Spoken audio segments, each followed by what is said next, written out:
Muy buenas tardes a todos y a todas. Bueno, hemos tenido unos pequeños problemillas con el ordenador, pero bueno, esperemos que la charla vaya todo lo bien que se pueda. Muchas gracias a todos y a todas por acudir hasta el Centro Cultural Avenida de Cascante, en un lugar en el que tantas y tantas películas de romanos se han proyectado y hoy convertido en un gran plató de cine de romanos. Y todo ello gracias a nuestro invitado de hoy. Periodista y gran cinéfilo, entre sus aficiones también destacan la literatura, la música y los cómics. Lleva más de 50 años en la radio y 23 en televisión. Inició su andadura profesional en el año 66 en Radio Popular, trabajando en una cosa que se llamaba locutor de cabina, en el que presentaba desde un programa de grandes orquestas hasta la guía comercial. Entre 1980 y 1984 trabajó en Telenorte, lo que aquí es Telenavarra, en Televisión Española. Desde 1984 desempeña parte de su labor profesional en Radio Euskadi. Cuenta con una dilatada trayectoria en EITV. Comenzó en el año 86 presentando el programa El Ladrillo, después llegó Va de Cine y desde el año 95 está al frente de La Noche de, que lleva 23 años de emisión ininterrumpida en ETV2. Premio Iris de Mejor Presentador de Televisión Autonómica en el año 2016. Vamos a recibir con un gran aplauso al gran Félix Linares. Yo he venido aquí a hablar del cine de romanos y voy a hablar del cine de romanos mientras pues, iremos viendo algunas imágenes más o menos representativas.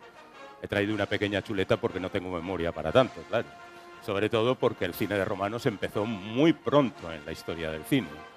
De hecho, la primera vez que aparece un título relacionado con los romanos en el cine es en el tempranísimo año de 1899, es decir, 4 años después de que se inventara el cine.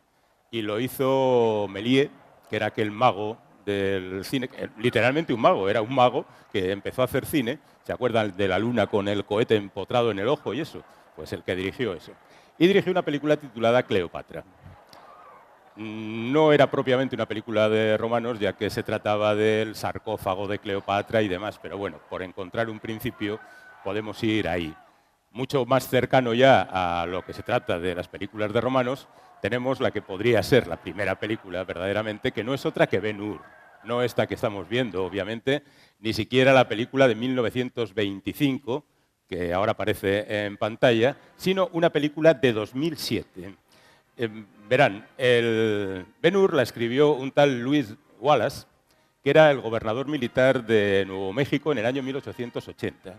Si han visto la película Pat Garrett y Billy el Niño, lo descubrirán interpretado por Jason Robards en un momento en que Pat Garrett va a hablar con el gobernador. Eso ocurría en 1881. Él había escrito ya la novela Ben-Hur, una historia de los tiempos de Cristo. Parece imposible que esta historia se representa en un teatro, ¿verdad? Bueno, pues la representaron en un teatro. Fue fácil hacer la batalla naval porque con unas simples estelas pues fueron moviéndolas y parecían las olas y un barco de madera empujado, pues bueno, más o menos pasaba el trámite. Hay que ver el éxito que tuvo Ben-Hur. Entonces, en el año 2007, y cito la obra de teatro porque tiene importancia, hubo alguien que se le ocurrió filmar la carrera de cuadrigas en el escenario. Y dijo, bueno, pues ya que tengo la carrera, hago la película. La película duraba 20 minutos y la verdad es que pasa la historia simplemente por ser la primera de Ben-Hur y la primera del cine de romanos, ¿no? Por aquella época se hicieron muchas películas de nuestro tema. Por ejemplo, en el año 1908 se hizo un Julio César, en 1912 una Cleopatra, otra Cleopatra en 1917, un Quo Vadis en 1913 y otro en 1924. Repetían constantemente las temáticas. Pero si hubiera que dar el título de la primera película importante del cine de romanos, sin duda alguna sería Cabiria, y no la hicieron los americanos. La hicieron los italianos, que por aquel entonces eran toda una potencia en el mundo del cine. Hicieron una gran superproducción dirigida por Giovanni Pastrone, que contaba una historia de las guerras púnicas. Además, era una película larguísima para la época. Tenía 4 actos y contaba la historia de una pobre niña romana que era secuestrada por los cartagineses. Entonces, un general romano, acompañado de su esclavo Maciste. Maciste va a aparecer luego mucho en la historia del cine de romanos, pero apareció por primera vez en Cabiria, y que estaba interpretado por un luchador de lucha libre llamado Bartolomeo Pagano, que después, como triunfó en esto, pues ya siguió haciendo películas de tío forzudo. Más o menos se basaba en el Salambó de Flaubert, pero bueno, la verdad es que era una historia diferente, pero era verdaderamente impresionante. Si ven las imágenes, piensen que están hechas en 1914. Es algo verdaderamente tremendo. Y gracias a esta película, David Ward Griffith, 2 años más tarde, en Intolerancia, pues casi reprodujo lo mismo en La caída de Babilonia. Y menciono Intolerancia no porque quiera meter otros ejemplos de cine antiguo sobre temática antigua en el de romanos. Es que Intolerancia contaba 4 historias. Una era La caída de Babilonia, otra La noche de San Bartolomé, otra La vida de una persona normal en 1916 y la cuarta era La vida de Jesucristo. La vida de Jesucristo, que también ocurre durante los romanos, pues es otro de los grandes temas que va a tener el cine de romanos. Podríamos dejar ya el cine mudo, que la verdad ha tenido muchos ejemplos y sería un poco redundante, y nos vamos a los primeros tiempos del cine sonoro. Un tipo que se llamaba Cecil B. DeMille, que era un tipo que opinaba que una buena película empieza con una catástrofe y de ahí tiene que ir para arriba, pues hizo una película que se titulaba Cleopatra, una vez más. La protagonista era Claudette Colbert, que luego tuvo bastante éxito. Pero quisiera hacer especial hincapié en la película El signo de la cruz, del año 1933, que servía para lo que el bueno de Cecil B. DeMille ha pretendido siempre. Luego le recuerdo que este hombre ha hecho pues, Sansón y Dalila, El mayor espectáculo del mundo, la última versión de Los 10 mandamientos. A él lo que le gustaba era desnudar a las actrices. Y entonces aprovechaba el escenario del circo para incluir esas escenas que a él le gustaba tanto y al mismo tiempo utilizaba los conceptos morales y religiosos para que la censura dejara pasar las cosas tranquilamente. Un listo de mucho cuidado. Bueno, y así en el cine sonoro más o menos se populariza la temática del cine romano. En 1937 los italianos hacen una película que es Escipión el africano, y en esto entramos en la utilización política del cine, sirve para justificar la invasión de Abisinia por parte del Duce. Bueno, los italianos habían decidido invadir Abisinia dentro de esa paranoia que le entró a Mussolini y hubo un tipo, Carmine Galone, que decidió hacer una película para justificarlo. Muchas veces el cine ha sido utilizado desde puntos de vista políticos, ¿no? Y este es uno de ellos.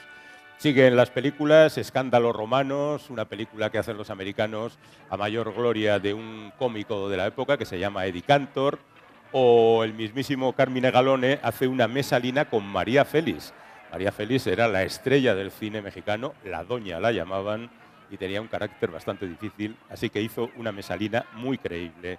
En el año 45, Vivien Leigh, que había hecho Escarlata O'Hara, interpreta a Cleopatra en César y Cleopatra, y ahí casi terminaríamos mencionando una versión de Los últimos días de Pompeya que hicieron Suedac y Cooper, ni más ni menos que los directores de King Kong, la del año 33 obviamente, a mayor gloria del cine, gente que sabía hacer cine. Y con eso terminaríamos lo que yo he llamado la primera parte de todo esto. Lo he dividido en 4 partes, una es el cine mudo. Ahora vamos ya con el cine sonoro, que tiene un momento de gloria para el cine de romanos en los años 50.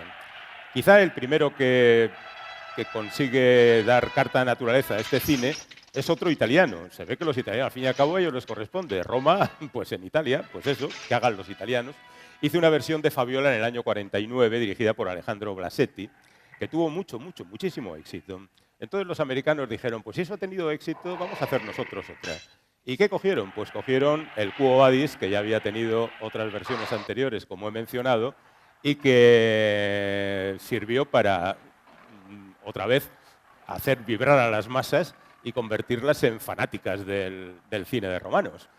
Quo Vadis es la historia de Henry Sienkiewicz, que cuenta la historia de una mujer romana que se convierte al cristianismo y un centurión romano que no quiere saber nada con esos cristianos, pero al final acaba también cayendo bajo su influjo y los dos se enfrentan en el circo.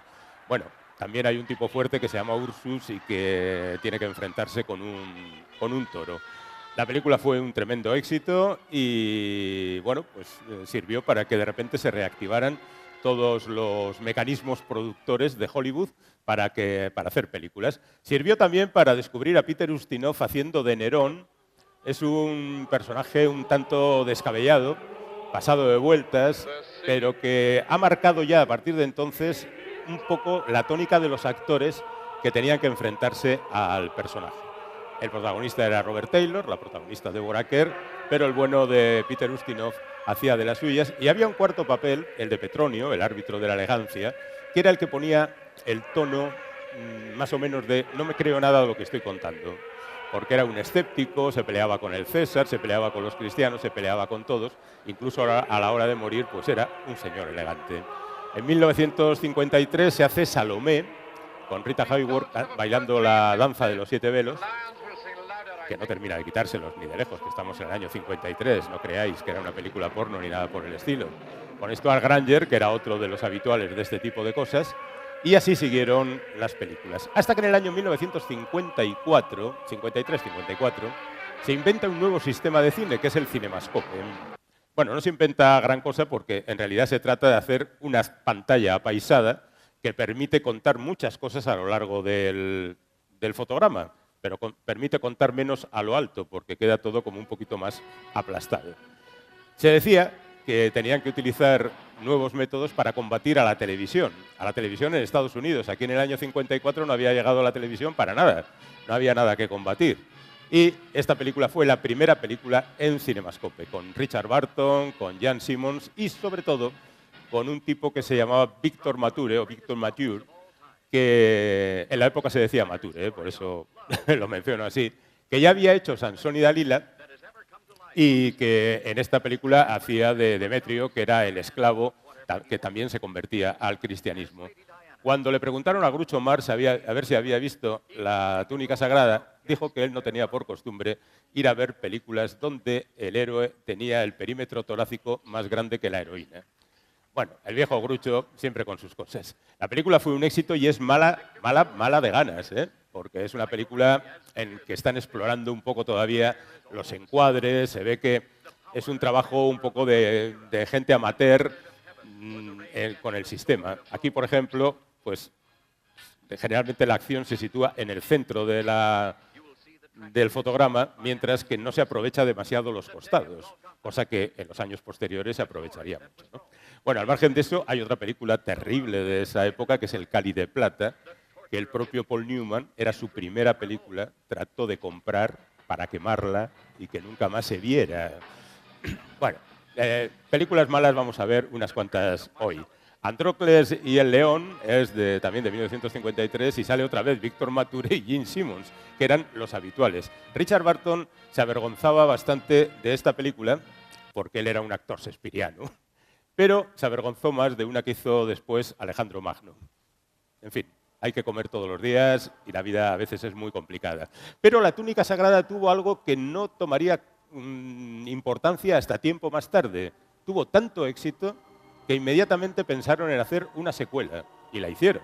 Claro, bueno, voy a hacer un scoop, pero no vais a ver La túnica sagrada, ¿verdad? Los dos protagonistas mueren al final. O sea, no podían seguir con ellos a hacer una película, pero quedaba vivo el esclavo, el del pecho robusto. Bueno, pues con él y con otros gladiadores hicieron Demetrius y los gladiadores. Por aquella época también se hacían muchas películas como La amada de Júpiter, Las noches de Cleopatra, algunas de las cuales eran también medio humorísticas, ¿no? Por ejemplo, La noche de Cleopatra estaba interpretada por Alberto Sordi, que era un cómico, y por Sofía Loren. Por cierto, se dice que Sofía Loren aparecía como extra en Quo Vadis, pero nadie ha conseguido descubrirla. Entre la multitud, Sofía siempre dijo que ella estaba allí, pero no se sabe de él. En el año 54, por ejemplo, se hicieron dos películas con la misma temática y eso abona la teoría de que en Hollywood no se copian absolutamente nada. Eran Atila, rey de los hunos, y Hombre o demonio, que contaba también la vida de Atila. En una, el protagonista era Anthony Quinn, en la otra, Jack Palance. Pero incluso La primera de ellas tenía como director a Douglas Sirk, que era un cineasta de mucha altura.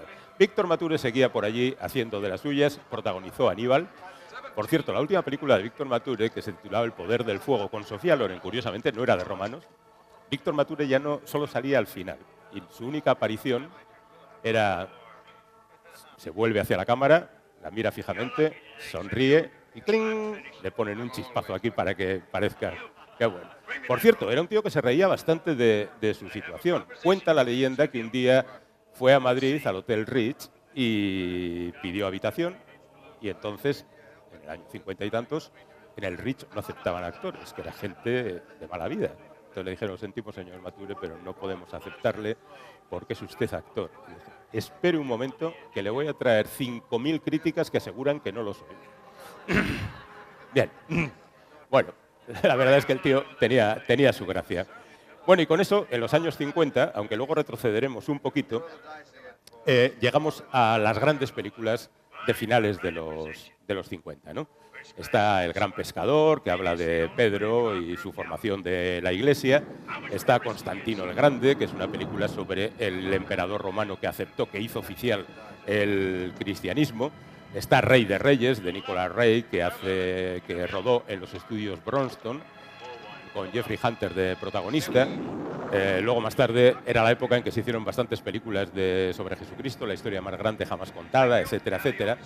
Samuel Bronston, me detengo un poquito en él porque hay dos ejemplos de cine de romanos. Samuel Bronston es un americano que llegó a España y dijo, uy, estos qué baratos son, a nada que consiga yo unas preventas por parte del gobierno, y como están un poco aislados, aunque Eisenhower ya había establecido contacto con Franco 3 años antes, pues él vino y dijo, vamos a ver si conseguimos. Y creó unos estudios tremendos en los que hizo 5 películas. Luego al final se arruinó. Una era Rey de Reyes, otra era 55 días en Pekín, El Cid y La caída del Imperio Romano, más El maravilloso mundo del circo, que ya fue su desastre. Entonces, las dos primeras eran Rey de Reyes, Jesucristo, en España muy bien, en el año 60, y El Cid, un héroe muy español. Así que le dieron todo el dinero del mundo, el tío se lo gastó, fue feliz, bueno, no pasa nada.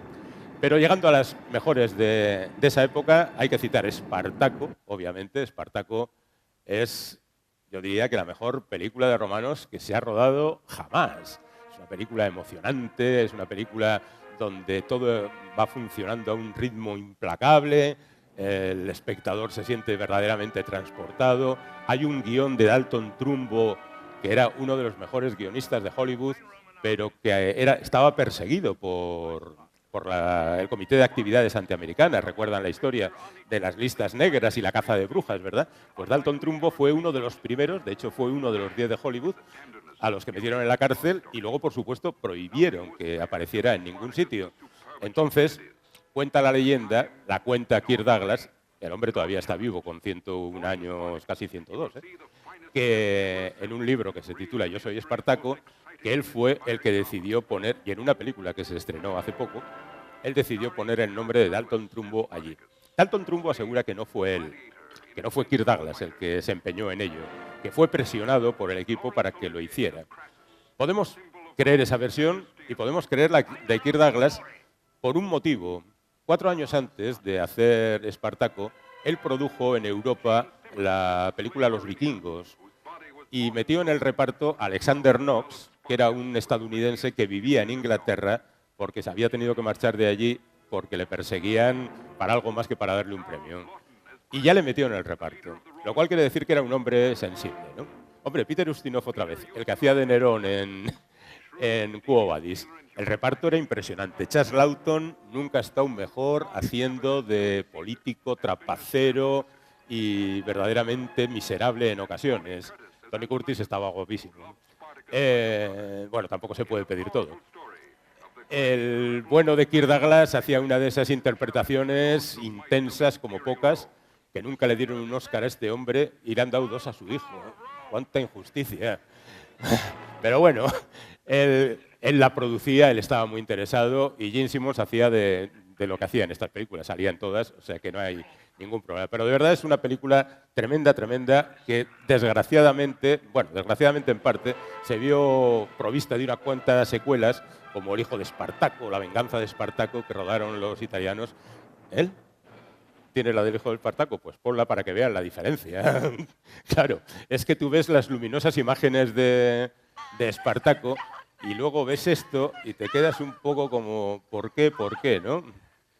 Claro, No os mováis. claro, que no tiene que ser necesariamente un hijo parecido al padre, pero... Deja esto y vamos a Espartaco. Si los dioses nos Sí, sí, sí. Bueno, la verdad es que es una excelente película y yo creo que sigue proyectándose en Navidad y Semana Santa, no porque hable de los hechos relacionados con Navidad y Semana Santa, sino porque es una buena película y nos congratula saberlo.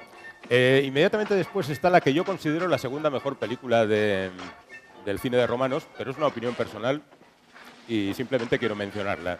Es Barrabás. Barrabás es una película que no goza del prestigio que tiene.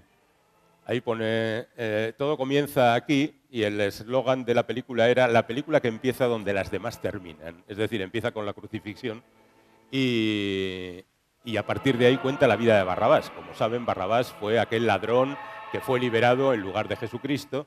Este eclipse que están viendo es un eclipse real. Esperaron hasta que hubo un eclipse para rodarlo con total fidelidad y que fuera verdaderamente impactante. Y cuenta la historia de Barrabás, ya digo, que fue liberado en lugar de Jesucristo, y claro, eso le creó a él un problema moral. Si verdaderamente me han liberado a mí y han matado al Hijo de Dios, ¿a qué estoy llamado yo? ¿Qué es lo que tengo que hacer para compensar semejante desatino? Y Anthony Quinn es el protagonista, va encontrándose con diferentes personas, acaba en la arena del circo, acaba en unas minas de fosfato, acaba en lugares verdaderamente increíbles y no les cuento el final, aunque me entran ganas, ¿eh? Pero hay una cierta justicia poética en el final, podrían entenderlo. Y es una película que hizo Richard Fleischer, que era el hijo de Max Fleischer, y lo menciono porque es el creador de Félix el Gato, nada más que por eso. Y porque tengo cierta afinidad con Félix el Gato, a ver si me entiende. Richard Fleischer es un tipo que hizo 20.000 leguas de viaje submarino, por ejemplo, o la mencionada Los vikingos, y luego algunas obras maestras como Impulso criminal, El estrangulador de Boston, Soylent Green, Duelo en el barro, películas y yo creo que no se la ha reconocido suficientemente. Es una película intensísima con una música de Mario Nascimbene opresiva. No es una película fácil, no es una película de aventuras, pero bueno, de todo tiene que haber, ¿no? Y después de Barrabás, pues ya tendríamos la increíble Cleopatra, que es la película que empezó a rodarse en 1961 y acabó de rodarse en 1964. Contrataron a Joseph Leo Mankiewicz, uno de los mejores directores que han existido, uno de los mejores dialoguistas, que había hecho 8 años antes el Julio César, que se basaba en la obra de Shakespeare y que había protagonizado Marlon Brando. ¿No han visto a Marlon Brando declamar el monólogo de Marco Antonio? No han visto cine, ¿eh?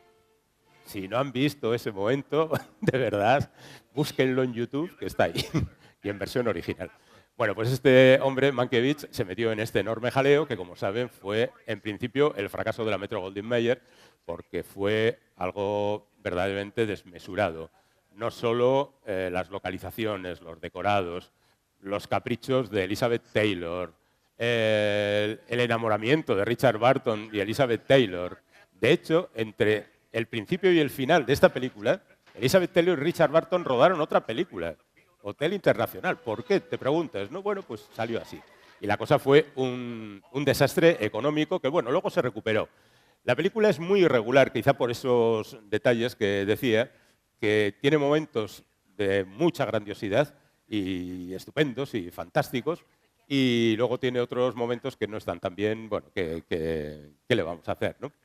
Y bueno, con estas 3 películas junto con Ben-Hur, esta ya la del año 1959, formarían el gran momento de este cine de los años 50. Bueno, Ben-Hur, yo creo que no se puede añadir más historia a la que ya todos ustedes saben.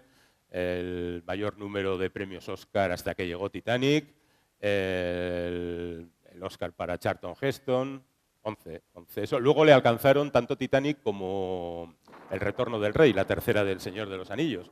Pero bueno, tenía 11 nominaciones y ganó, tenía 12 nominaciones y ganó en 11 de las estatuillas. Y bueno, pues es una historia también muy irregular, que tiene esos momentos como la batalla naval o la carrera de cuadrigas, pero que luego se pierde un poquito en el rollito así, bueno, pues relacionado con la historia de Messala y Ben-Hur, que ya saben, no lo saben igual. Bueno, yo lo cuento por si acaso y si no, no me lo tengan en cuenta. Gore Vidal era uno de los guionistas de la novela y entonces William Wyler, que era el director de la película, dijo, me está quedando un poco mal el guión porque la relación entre Ben-Hur y Messala no acabo de entenderla porque, claro, han sido amigos, pero luego al final se enfrentan de manera rabiosa, ¿no? Y parece que no corresponde. Y Gore Vidal le dijo, hagamos los amantes. Dice, sí, hombre, los hacemos los amantes y Charlton Heston se va. Dijo, bueno, pues que no se entere.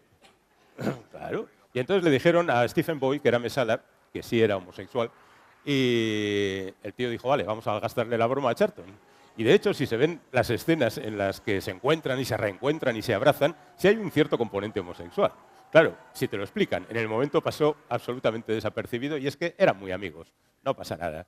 Pero es una película que hizo historia y como tal hay que tenerlo en cuenta. Baste pensar que hace un par de años se hizo una nueva versión de Ben-Hur, todo el mundo la ignoró porque no es que fuera mala, era simplemente algo innecesario. Porque teniendo una película de estas dimensiones, ¿para qué vas a tener un sucedáneo de mala calidad, ¿no? Entonces, bueno, a pesar de que el sistema digital permite, por supuesto, hacer unas cosas maravillosas y esta gente se tuvo que currar el circo entero, los extras, las ropas y todo esto. Un pastón, pero luego ganaron dinero, ¿eh? Bueno, y ya digo que a partir de ahí hay unas cuantas películas que saldrían un poco de la temática habitual, como El Evangelio según San Mateo, de Pier Paolo Pasolini, que es una película sobre Dios hecha por un ateo. O sea, es un poco complicado explicarlo, pero es que la película es así. Por cierto, el tipo que la hizo se llamaba, el protagonista, Enrique Irazoki, y todo el mundo creíamos que era de Bilbao, por el apellido, pero resultó que no, que era un estudiante barcelonés. Nos siguió gustando la película igualmente. Bueno, mientras todo esto ocurría, nace lo que se conoce como el Peplum. El Peplum no es solo todas las películas de romanos. Hay una época que corresponde a la gran explosión del Peplum. Esto más o menos viene de esas películas italianas que decía antes que habían protagonizado Alberto Sordi y demás. Hay otra película, Mi hijo Nerón, donde aparecen, fíjese, Alberto Sordi, Vittorio De Sica, Brigitte Bardot y hasta Gloria Swanson, la actriz de la época del cine mudo. O sea que tenían presupuesto. Inmediatamente después nace, en el año 58, lo que se conoce como Peplum. Justo reconocerlo que no empieza con una película de romanos, empieza con una película de griegos, y es Hércules. A veces los territorios se difuminan, porque Hércules aparece en películas de romanos y otras cosas, Maciste, que era de los romanos, aparece en películas de griegos. Maciste, bueno, esto es algo extraordinario. ¿Qué cuerpo? Esta gente estaba contratada por eso, ¿eh? A pesar de que podían ser más de un cuerpo bonito, era otra cosa. Este era Steve Reeves, pero entonces se llamaba Steve Reeves, y empezó haciendo Hércules, y luego Hércules y la Reina de Lidia, pero ya la tercera fue Los últimos días de Pompeya, con lo cual ya entramos en el territorio del cine de romanos, ¿no? Bueno, pues tuvo un éxito extraordinario, eran películas razonablemente baratas, más allá de lo que costaba el vestuario, pero no se gastaba mucho en guión, no se gastaba mucho en directores. Sergio Leone hizo una película, El Coloso de Rodas, que era tan mala como las restantes que ha hecho, pero que tuvo menos éxito y en consecuencia pues luego se permitió rodar otro tipo de películas. Hay un montón de títulos de aquella época, pero me gustaría pararme en Rómulo y Remo, que es del año 62, que está dirigida por Sergio Corbucci y protagonizada por Steve Reeves y además también por Gordon Scott. Gordon Scott hizo de Tarzán en unas cuantas películas de los años 50. De hecho, fue el sucesor de Les Barker, que fue uno de los más famosos Tarzanes de aquella época, más que nada porque se casó con Tita Cervera después. Pero bueno, Gordon Scott le sustituyó y juntaron a los dos para hacer Rómulo y Remo, la historia de esos dos hermanos fundacionales de Roma. La película era tan mala como las demás, pero gustó muchísimo más todavía. Y a partir de ahí, pues Gordon Scott hizo de Maciste, hizo de Julio César y apareció en El Zorro y los Tres Mosqueteros, que ¿qué tendrán que ver? Bueno, había otro que era Maciste contra el Zorro y cosas por el estilo. La verdad es que hay algunos directores que hacían las cosas un poco mejor. Uno de ellos fue Vittorio Cotanfavi, que hizo Las Legiones de Cleopatra o La Rebelión de los Gladiadores en el año 58-59, antes de que contrataran a los americanos para hacer esas películas. Eran películas que, hombre, no eran Espartaco, pero estaban bastante bien. La batalla de Siracusa, La Rebelión de los Esclavos. La Rebelión de los Esclavos está muy bien porque en un papel secundario de centurión romano aparece Ser Gainsbourg. ¿Se acuerdan de Ser Gainsbourg, el de Jete Manimpli y todas estas cosas? Que luego fue un tipo muy escandaloso, pues aparecía de romano. Cuando los amigos querían que se callara de una vez de dar la pelmada, le decía, calla, calla, que saliste en una película de romanos. Bueno, esto es un poco también insultante para un tipo que pretendía ser el rey de la modernidad, pero bueno, ¿qué le vamos a hacer? Gordon Scott hizo de Tarquinio en Brazo de Hierro, Los 10 gladiadores, El gladiador de Roma, La espada y la cruz, Héroe sin patria, con Gordon Scott haciendo de Coriolano, que tiene una ópera de Beethoven y tiene una obra de Shakespeare.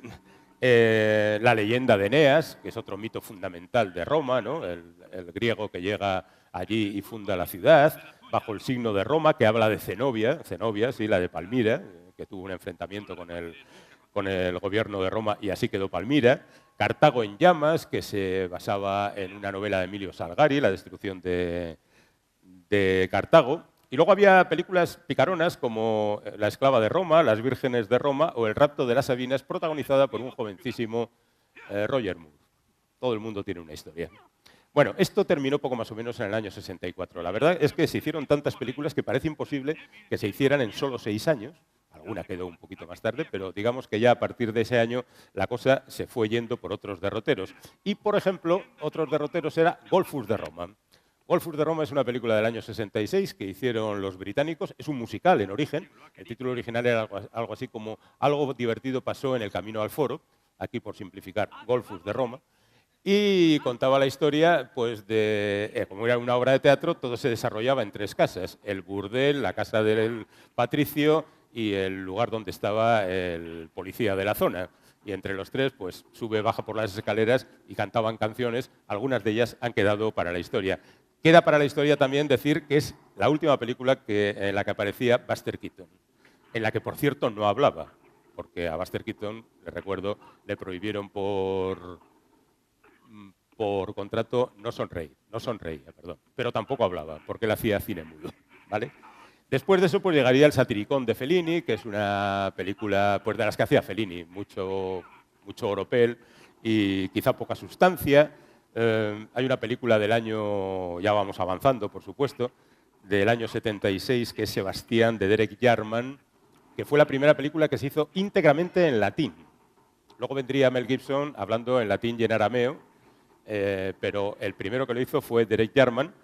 Cuenta la historia de San Sebastián y era la apoteosis del cine gay. Derek Jarman, todas sus películas las hizo en ese tono. Charlton Heston, que venía de Ben-Hur, por aquel entonces se encaprichó de las figuras romanas y dirigió y protagonizó Marco Antonio y Cleopatra en el año 72. Aparecía Carmen Sevilla. Sí. Y luego El asesinato de Julio César, donde hacía de Marco Antonio, para hacer lo mismo que había hecho Marlon Brando en el Julio César de Mankiewicz.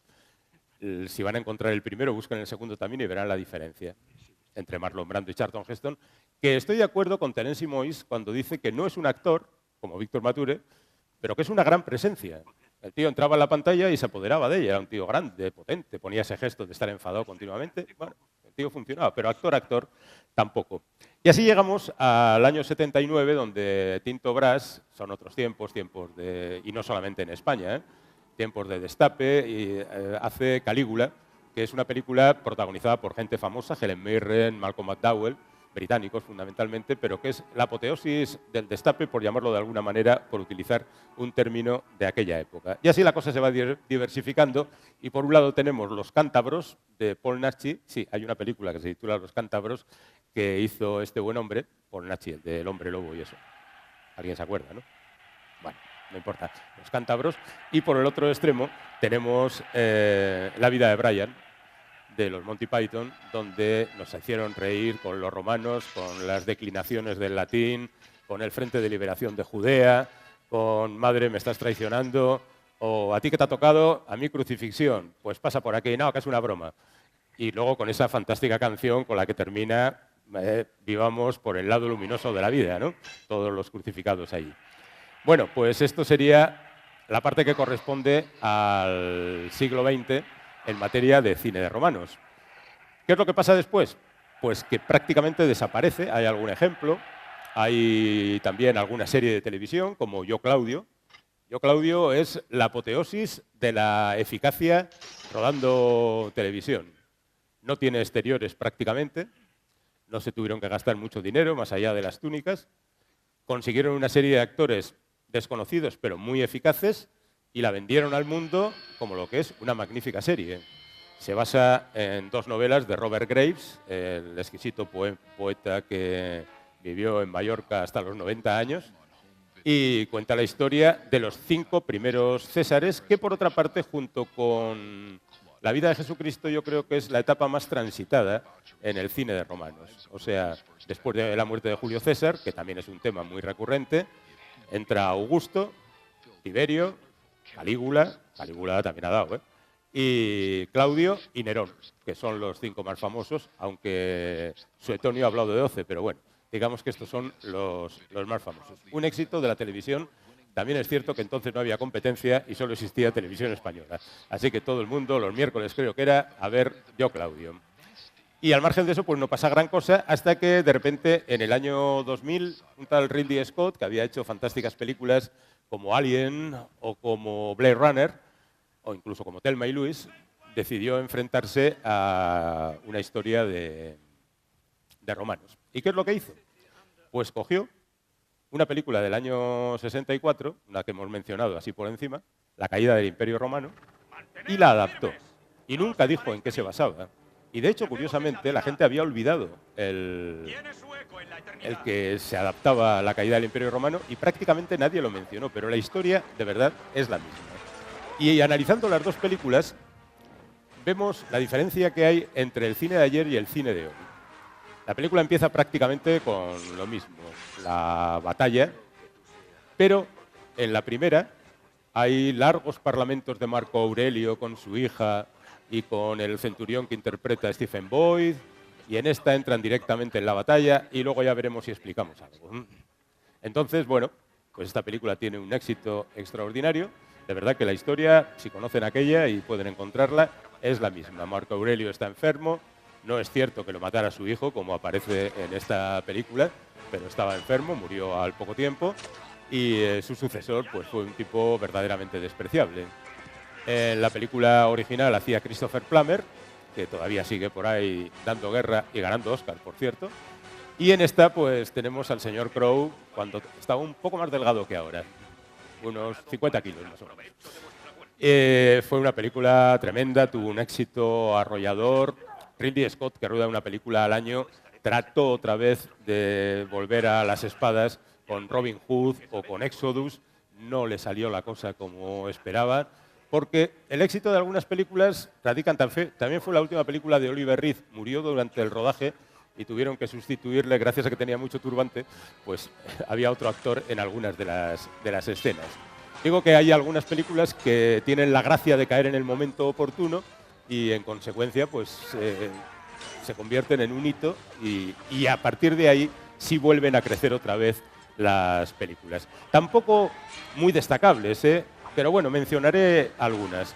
Por ejemplo, están las que hablan de las legiones perdidas. Hay 2 legiones perdidas, por lo menos, en el imaginario romano. Una de ellas es la legión que formaron los supervivientes de la masacre de Craso. Craso es el que acabó con Espartaco y que después emprendió una guerra contra los partos. Los partos le vencieron, le mataron y los supervivientes de su ejército tiraron tierra para adelante y dicen que llegó a China. Pero bueno, esto es un poco difícil de creer. Hay otra Legión Perdida. Por cierto, si alguien quiere leer sobre esto, hay un escritor español, Santiago Posteguillo, que tiene 2 trilogías. Una de ellas es sobre Aníbal y Escipión el Africano, que está muy bien, y la otra es sobre Trajano, y la última novela habla justamente de la Legión Perdida. Son libros muy, muy interesantes, y como Posteguillo es historiador, salvo lo que se inventa, es un poco, todo es mentira menos algunas cosas que han contado los medios. Pues esto es lo mismo, él se inventa cosas, pero en cualquier caso se atiene bastante a la verdad. La otra es la 9ª Legión Hispana, que dicen que desapareció luchando contra los pictos en lo que más tarde sería Inglaterra.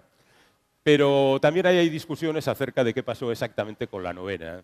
Se calcula que fue derrotada, que perdió su estandarte, y los romanos trataban siempre de ocultar sus derrotas, y dicen que a los supervivientes los mandaron a pelear en la zona alemana y que allí ya desaparecieron. Pero bueno, en cualquier caso, el cine está para inventarse las cosas. Y ahí tenemos la Legión del Águila del año 2011 que cuenta esa historia.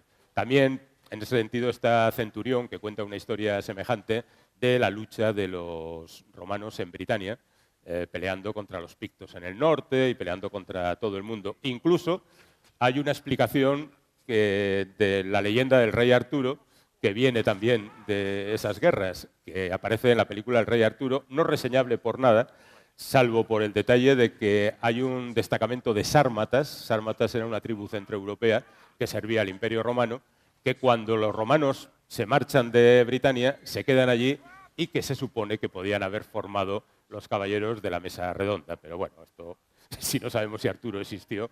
La película es entretenida, pero no va más allá. La última Legión habla de los últimos tiempos, de la caída del Imperio Romano. Hay que tener en cuenta que el Imperio Romano duró un montón de siglos. Es curioso porque siempre aparecen, los trajes parecen los mismos siempre. Allí no evolucionaba la moda. En 600 años no evolucionó la moda. Bueno, pues seguramente sí, pero los directores de cine no están tampoco dispuestos a que de repente haya unos uniformes raros que diga la gente, uy, ¿estos son romanos o qué son? Bueno, además de todo esto, que nos perdemos un poco, está Titus, una película impresionante del año 99, que es una adaptación del Tito Andrónico de Shakespeare. Shakespeare escribió mucho sobre romanos. Es una película bestial y, bueno, es una recreación que impacta mucho. Yo de verdad no diría que es una gran película, pero sí es una película impresionante, ¿no?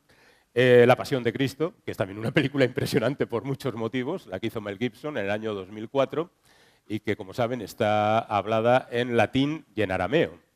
Y bueno, pues ahí sí que es difícil ganar en estas condiciones el aprecio de los americanos, porque aquí no gustan mucho los subtítulos, pero en Estados Unidos, lo que yo les diga, y tuvieron que tragársela con subtítulos en inglés, con lo cual mayor valor para Mel Gibson, que después cayó alguna maldición sobre él y miren cómo ha quedado. Hay un montón de recuperaciones de viejos temas. Por ejemplo, hay un Quo Vadis del año 2001 que hizo Jerzy Kawalerowicz, que es un director polaco. Parece normal, puesto que el Quo Vadis está escrito en origen por un escritor polaco. Entonces tenía que volver a su país. Jerzy Kawalerowicz, igual aquí, no hizo una buena película, pero ya aprovecho para decirles que hizo una titulada Faraón, que es de lo mejorcito que se puede encontrar por ahí. Bueno, ya ahí lo dejo. Está el Ben-Hur de 2016, hay un César y Cleopatra del año 2009, otra vez con Christopher Plummer, haciendo de César. Bueno, en la caída del Imperio Romano no hacía de César.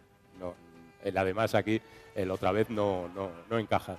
Hay una Cleopatra del año 2007, hecha por los italianos, y luego películas también de pequeña factura, como El honor de los gladiadores, del año 2003, Centurión, que mencionaba antes, de 2010, las muchas películas de Asterix y Obelix, que ya se sabe lo que son, que peleaban contra los romanos y los ponían a todos patas arriba, porque bueno era Obelix, que se había caído a la marmita de pequeño, ¿no? Entonces, son películas que no tienen el valor de los cómics, pero bueno, que son divertidas y entretenidas, y Julio César aparecía en alguna. Está Pompeya, que es una película muy reciente, donde también se recupera el hecho real de la explosión del Vesubio.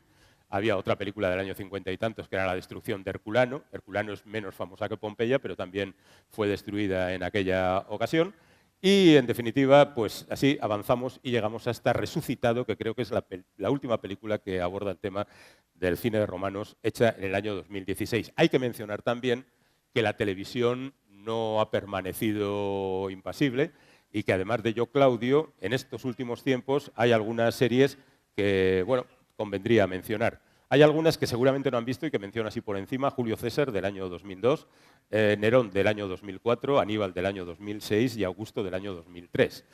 Pero hay otras que seguramente han visto. Una de ellas es Roma, que tuvo 2 temporadas. Esta es una reconstrucción, yo creo que valiosa, de los tiempos de Julio César. Julio César es Sarah Hines, que aparecía ahora ahí, cuenta el asesinato de Julio César y todo lo que rodeó. Este hace de Julio César. Y yo creo que es una película valiosa, bastante más que la que le siguió Spartacus, que tuvo varias series y que entra ya en la zona 300.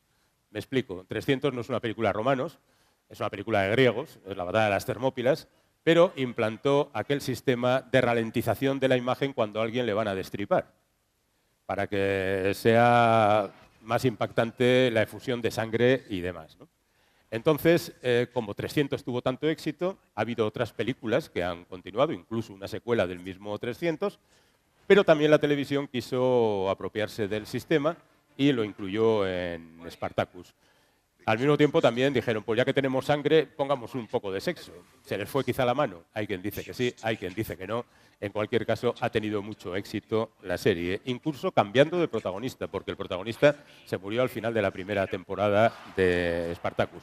Y mencionaré finalmente Hispania la leyenda, que es una serie española que pasó a Antena 3 y que tuvo mucho éxito y que contaba la historia de Viriato, que, bueno, se enfrentó al Imperio Romano, el pastor lusitano, y fue vencido solamente por la traición, aunque a los traidores Roma no les pagó, porque bien se sabe que Roma no paga traidores. Pero sirve para hacer buenas películas, las cosas como son. Y con esto terminaríamos el repaso.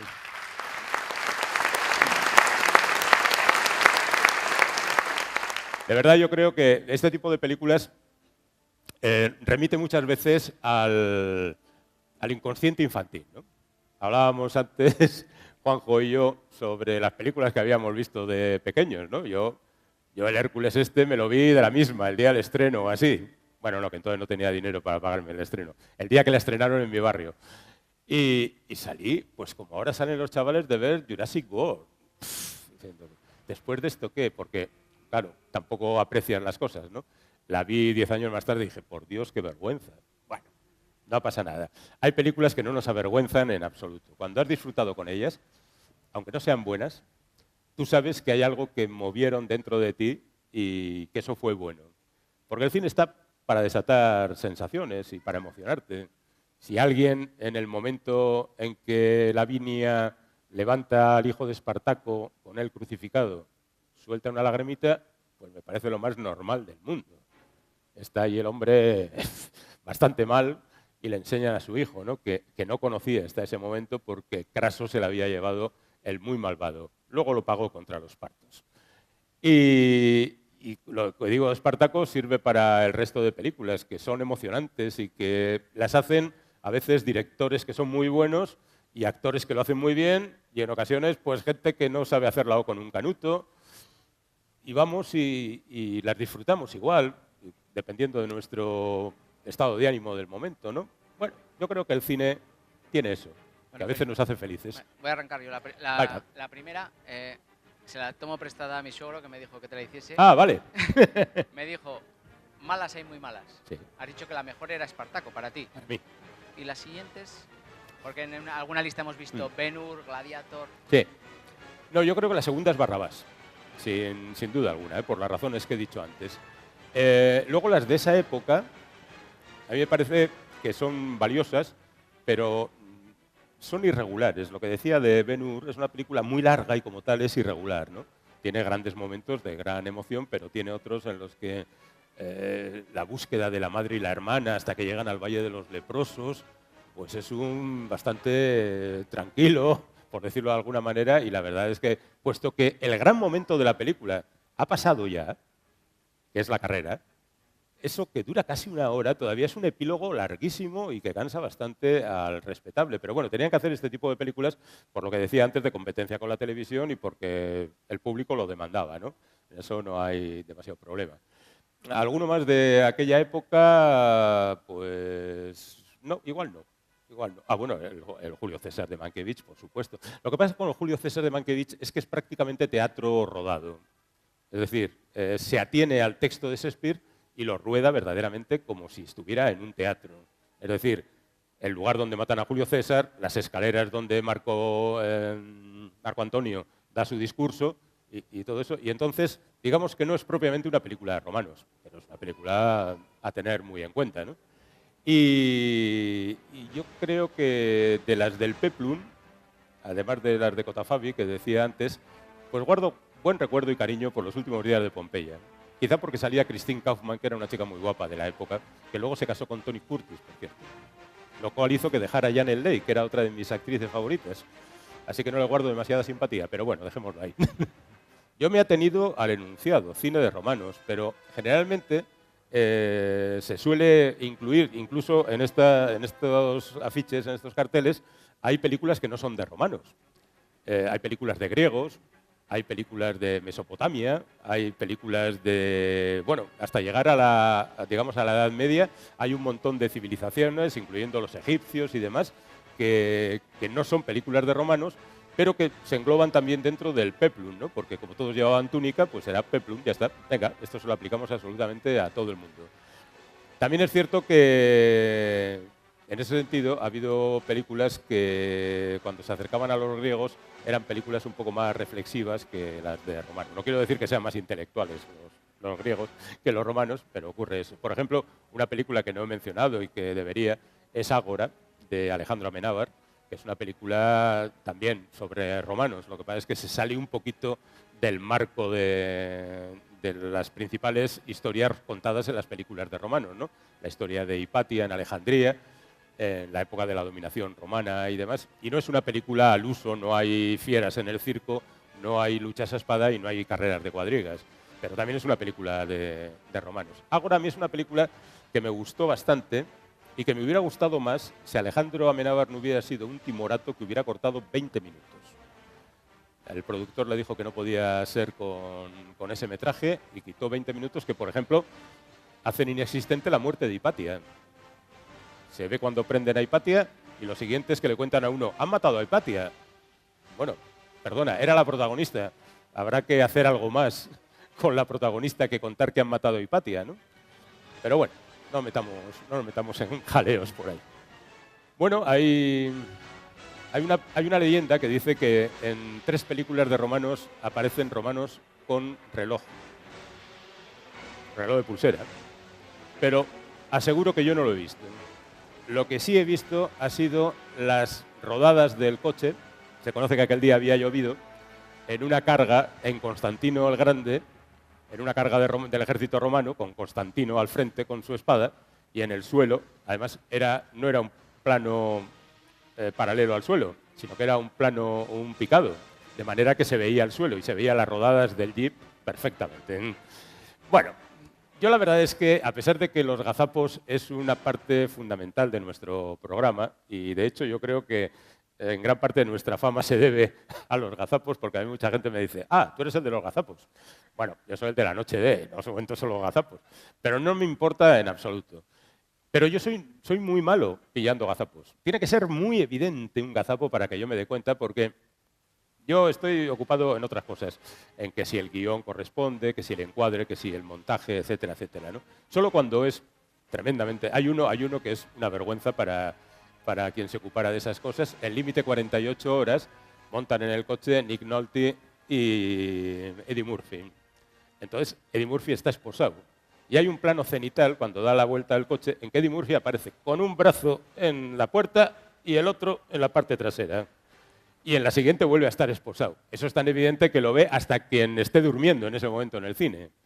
Pero debo reconocer que son muy pocos los gazapos que yo pillo, porque no presto atención a si el vaso estaba así de lleno o así de vacío, porque no tiene demasiada importancia en el desarrollo de la película, ¿no? Sí me preocupan más los gazapos históricos, por ejemplo, cuando se saltan a la torera, o los gazapos simplemente de coherencia de guión, ¿no? Que de repente los personajes empiezan a hacer cosas muy raras y un poco tontas. Bueno, pues eso es más cinematográfico. Pero sí, soy el de los gazapos. Siempre hay asesores históricos y como buenos asesores históricos son muy buenos. Es decir, son historiadores y gente que se sabe perfectamente lo que tiene que hacer. Otra cosa es lo que pasa en el rodaje. Aparece el asesor histórico y dice, esto no puede ser porque no tiene sentido y desde luego no ocurrió así. Y entonces le llaman al director, que dice que no puede ser. Pueden pasar dos cosas. El director dice, no tengo presupuesto para más, así que lo voy a hacer. O dice, lo vamos a hacer. Sí, señor, que cambien todo el tema. Entonces alguien va donde el productor y le dice que van a cambiar esto. Y se presenta y dice, no tenemos presupuesto. Y entonces se hace lo que tenían previsto. Si la cosa no tiene demasiada importancia en el presupuesto, es decir, algo que afecta a los guiones, pues generalmente se hace. O sea, algo que hablan, bueno, eso no tiene... Cuesta lo mismo decir 10 palabras que otras 10. No hay ningún problema. Pero si cuesta dinero, se quita. Y lo otro, lo único que puede ocurrir es que, desde el punto de vista narrativo, interrumpa lo que ocurre. En Desiree, otra vez Marlon Brando y Gene Simmons, Napoleón gana una batalla que perdió en la realidad. ¿Por qué? Pues porque después no podía montarle un número a Desiree si hubiera perdido la batalla. Es decir, quedaba, pero se cargaron la historia. ¿Qué es más importante? Yo creo que efectivamente hay que mantener la historia, porque si no, habrá gente que pensará, no sé, que los 300 de Leónidas mataron a medio ejército persa en las Termópilas. En la película prácticamente se cargan a todos, y no es cierto. Pero bueno, este tipo de cosas es bien sabido, ya que hablo de las Termópilas, que junto a los 300 espartanos iban 7.000 griegos de otras procedencias. O sea, que eran 7.300. Pero parece que la cosa ha quedado que eran los 300 que estuvieron ahí dando el callo. Es difícil defender las Termópilas con 300 solo. Pero eso sí, los espartanos eran los más fuertes. Bueno, vamos a ver. El equipo de La Noche D escribió un libro que se titulaba La Noche D y que salió a la venta, pues obviamente, en Euskadi. Yo hice el prólogo. Luego lo compró una editorial barcelonesa, Roca Editorial, y lo publicó en bolsillo con el título de Curiosidades, anécdotas y no sé qué más de Hollywood. Y bueno, pues ahí vivió su vida. A mí me sirvió, por cierto, para ir a hacer promoción porque, como yo era el presentador, era el que hacía la promoción. Mientras hacíamos la promoción en Euskadi, pues no pasa nada. El problema está en cuando que había que hacer una a nivel estatal. Entonces había que ir, por ejemplo, al programa de Ana Rosa y a Dolce Vita. Después de eso ya no me quedaron ganas de hacer nada más. Lo único que hicimos fue un libro que se titulaba Cocine, que era una mezcla de cine y cocina, en el que hablábamos de algunas películas donde se comía y luego había un plato relacionado con lo que se hablaba en el comentario.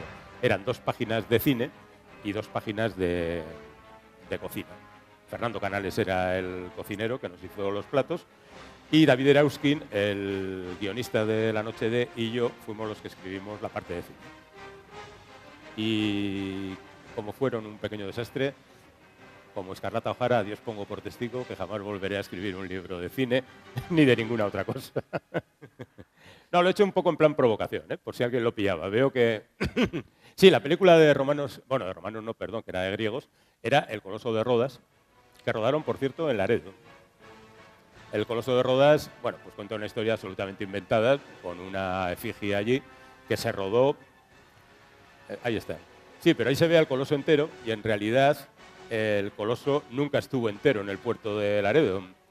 El Coloso tenía las piernas para las escenas que se rodaban en el puerto y luego tenía de la cintura para arriba en un plató donde se rodaban las escenas porque los personajes salían de las orejas y pasaban por los hombros y tal. O sea, lo del coloso entero era un trucaje sin más.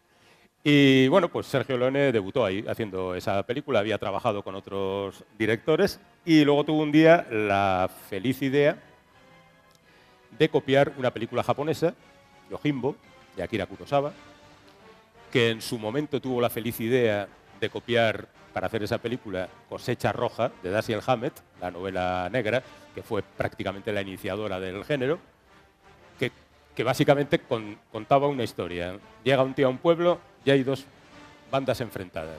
Entonces el tío se une con esto, se une con aquellos, les engaña, pim, pam, y acaban matándose entre los otros. Básicamente la idea de por un puñado de dólares es esa.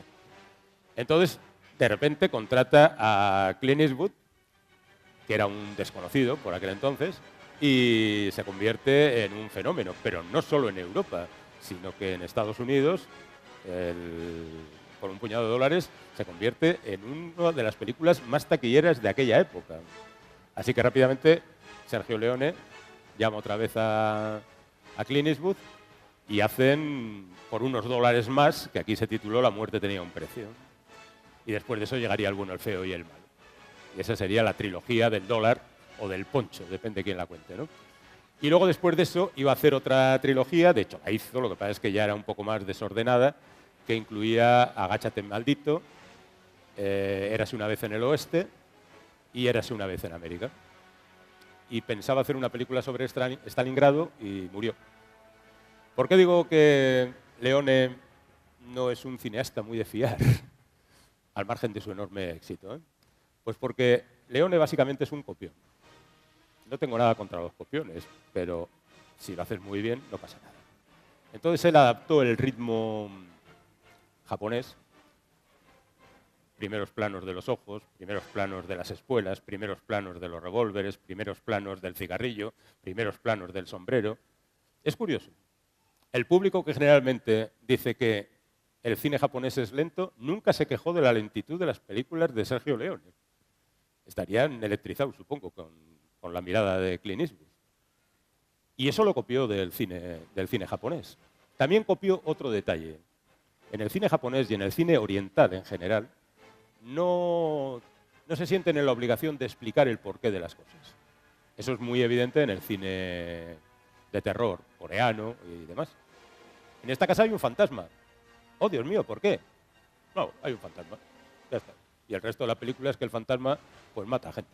Ya está. No hace falta explicar ni siquiera que allí murió un niño y entonces, bueno, ese tipo de cosas. Y eso mismo es lo que aplicó Sergio Leone al Spaghetti Western. No fue el primero, porque el Spaghetti Western nace, el Paella Western, tendríamos que decir, en el año 61, con The Singer Not the Song, que aquí se tituló El demonio, la carne y el perdón. Tela, tela de título. Y que era inglés, por cierto. Y él llegó en el momento adecuado y llevó a todo el mundo el Spaghetti Western. Spaghetti Western es esa película en la que llega un tío al pueblo, mata a 500 y se va. Y no necesitan absolutamente nada más. Bueno, cuando hay algo que no te gusta, a mí eso no me gusta, pues con obviarlo no pasa nada. Pero el Spaghetti Western se cargó el western, que ya estaba bastante malito, no nos engañemos. Y eso sí me dolió, porque yo creo que en el western hay unas cuantas obras maestras y no se merecían un final como el que tuvo. A estas alturas, ahora nadie dice ya quiero un western, ni aunque lo hiciera Clint Eastwood, seguramente. El último gran western pues será Sin Perdón, que es ya del año 92, han pasado 26 años, ¿no? Y justo cuando aparece el Spaghetti Western, pues el western agoniza, entra el western crepuscular, Sam Peckinpah y demás, Grupo Salvaje y ese tipo de películas, y a la década siguiente desaparece. Y aquello me enfadó. Y entonces dije, Sergio, no me gustas. Y hay otro motivo por el que no me gusta. Este tipo era un déspota, y eso lo cuentan absolutamente todo. En el rodaje de Érase una vez en el oeste, bueno, hasta que llegó su hora aquí, tenía como protagonista a Henry Fonda, que era un hombre que por aquel entonces tenía 62 años.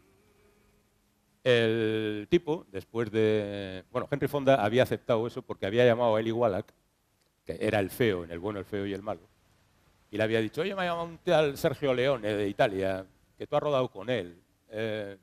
¿Merece la pena? Y él igual le dijo, sí, un tío genial, fantástico, vete, vete, vete. Vino el tío aquí, rodó la película y un día, después de 16 horas de rodaje a pleno sol, fue Leone haciendo una gracia y le dijo, hay que ver, Henry, con tu edad, ¿cómo has aguantado, eh? Y le dijo Henry Fonda, sí, porque yo soy un profesional y tú eres un hijo de puta que no me va a tener nunca en ninguna película más.